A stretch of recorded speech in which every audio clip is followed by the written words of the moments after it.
नेपाल से इस वक्त की एक बड़ी जानकारी सामने आ रही है। नेपाली हिंदुओं की बहुत बड़ी जीत हुई है। नेपाल बनेगा अब हिंदू राष्ट्र। आपको बता दें कि नेपाल गृह मंत्री ने सभी मांगे जो है वो फिलहाल मान ली है।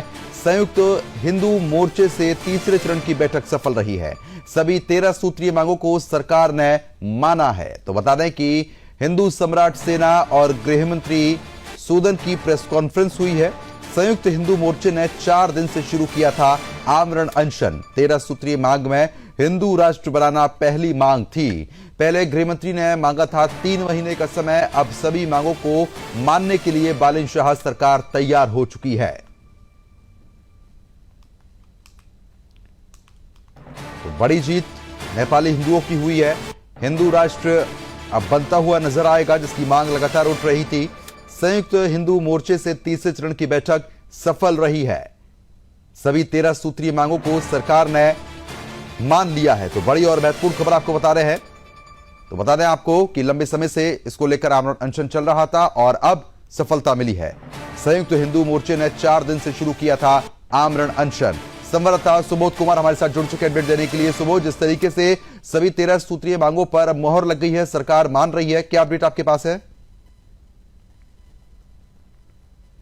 बिल्कुल, आपको बता दें प्रदूषण की जिस तरह से अभी आप देख रहे थे कि पूरे नेपाल में जिस तरह से आग लगी हुई थी, उसको लेके पूरा सुदन गुरुङ जो है गृह मंत्री 3 दिन से तराई क्षेत्र में अपना भ्रमण कर रहे थे, नगर भ्रमण, और वहां के जो पीड़ित परिवार है उनसे भी मुलाकात की। बाद में उन्होंने गृह मंत्री के द्वारा पहल की गई कि अब हिंदू संगठन के जो वार्ता है, हम लोग वार्ता करने को तैयार है, जिसमें कि कल और संध्या में 2 चरण में वार्ता हुई। वो वार्ता जो है विफल दिख रही थी, मगर आज तड़के सुबह 8 बजे फिर से सुदन गुरुङ के टीम के द्वारा हिंदू मोर्चाओं को बुलाया गया और वार्ता जो है 13 बुंदे पे सहमति जताया गया, जिसमें कि सबसे पहला मांग था हिंदू राष्ट्र नेपाल हो। उसके लिए 3 महीना का अवधि मांगा गया है। उसमें भी समय लगता है। सर्वदलीय सांसद लोग का बैठक होगा। बैठक में फिर पारित किया जाएगा।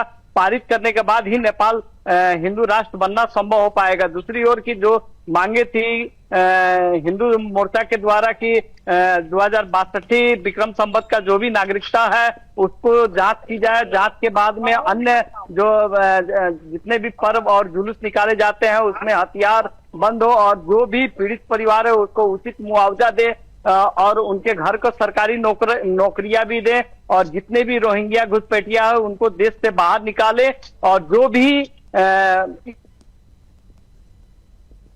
आंदोलन में पकड़े गए हैं, हिरासत में लिए गए हैं हिंदू कार्यकर्ता, उनको अविलंब रिहाई की मांग की गई है। जी बिल्कुल, और साथ ही साथ हिंदू राष्ट्र को लेकर जो मांग यहाँ पर की जा रही थी उस पर भी अब मंजूरी मिलती हुई नजर आ रही है और भी सभी जो मांगे हैं वो यहाँ पर मान ली गई हैं।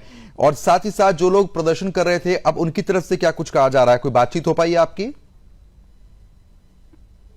बिल्कुल, वहां के हिंदू सम्राट सेना के कृष्णा यादव के द्वारा और सुदन गुरुङ के बीच में रखकर प्रेस वार्ता की कॉन्फ्रेंस की गई। प्रेस कॉन्फ्रेंस में कहा गया है कि अभी सब हिंदू समुदाय अब धैर्य रखे, अब हमारा हिंदुत्व का जीत हुआ है, सबसे बड़ी जीत हुई है हिंदुत्व का। और उन्होंने कृष्ण यादव ने ये भी कहा कि हमारे मीडिया जो हमारे प्रधान संपादक सुदर्शन चैनल का जो उनको भी धन्यवाद ज्ञापन करते भी नहीं चुके और सुदर्शन का भी बहुत आभार जताया है। आपको ये भी बताते चले कि जितना आंदोलन में बलिदान जो हुए हिंदू, उनका जो शहादत जो है अब खैर नहीं गया। अब बहुत जल्द ही नेपाल हिंदू राष्ट्र बनेगा। बिल्कुल, क्योंकि आप बड़ी बात यहाँ पर बिल्कुल ये बड़ी बात है और दर्शकों को ये बताना भी जरूरी है कि हिंदू राष्ट्र की मांग को लेकर और वहां के हिंदुओं को लेकर सुदर्शन न्यूज ही एक अकेला ऐसा मात्र चैनल है जो शुरू से वहां के हिंदुओं के साथ खड़ा रहा, कंधे से कंधा मिलाकर हर संभव मदद पहुंचाने की भी कोशिश की। और बाकी मीडिया चैनल्स बहुत बाद में इस खबर पर आए, लेकिन हम शुरू से हमारे संवाददाता भी नेपाल में सुबोध कुमार वहां पर है, वो भी लगातार काम कर रहे थे और सुदर्शन न्यूज ही वहां के नेपाली हिंदुओं के साथ खड़ा हुआ था। इसको कितनी बड़ी जीत माना जाए सुबोध? देखिए, जब से गणतंत्र हुआ तब से इन रोहिंग्याओं ने जिस तरह से नेपाल में उपद्रव मचाया था, आखिर जब आंखें नींद खुली नेपाल सरकार की तो अब उन्होंने भी माना है कि 3 महीना का हमको समय दीजिए, इस पे हम लोग सर्वदलीय बैठक बुला के और हिंदू राष्ट्र कायम करने की कोशिश करेंगे। ये जाहिर सी बात है कि ये कोई कह देने से नहीं होती है, करना ही पड़ेगा और हिंदुत्व की जो जीत हुई है, इस जीत को लेकर पूरे नेपाल में अभी खुशी का माहौल देखने को मिल रहा है। और सबसे बड़ी चीज की 6 बूंदिये और भी मांग जो है उसमें संशोधन किया है। 13 और 6 19 मांगे वार्ता में सफल हुई दिखती हुई नजर आ रही है। अब इसमें पूरे नेपाल में अभी हर्ष और जश्न का माहौल है जी। बिल्कुल, चलिए ठीक है, बहुत बहुत शुक्रिया आपका सुबोध, तमाम जानकारी हमारे साथ साझा करने के लिए।